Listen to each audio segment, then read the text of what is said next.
I'm Olivia. I'm 20 years old and go to school at Chapman University in Southern California.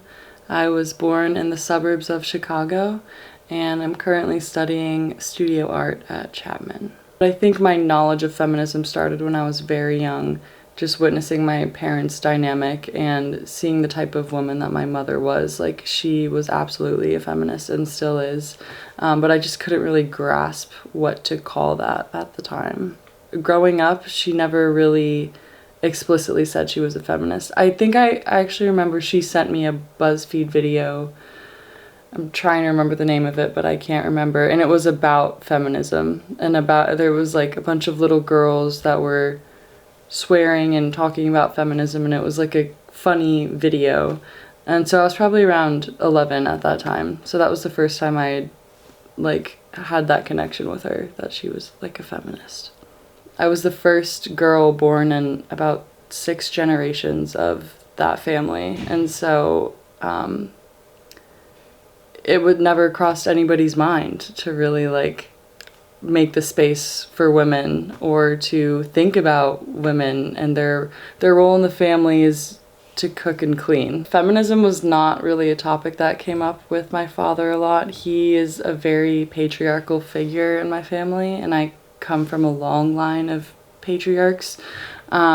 He doesn't necessarily believe in feminism and thinks that it's pointless at this point and that women have gotten where they're supposed to and they have equal rights now, and anything more than that is just unnecessary and excess. He is an immigrant from Cuba, so the beliefs there are a lot more they're not as progressive as they are in America, and that's even is that as progressive as we would like. I think I have a slight grasp on how my father has kind of marked my view of men in general, and it's to be pretty distrusting and apprehensive, and I constantly feel like I'm being surveillanced and watched by everybody around me, and this definitely stems from my father, because he was constantly judging me, had cameras in the house and on a physical aspect, and so even now when I go home I don't know whether I'm being watched or not. He kind of created the perfect self-surveilling model.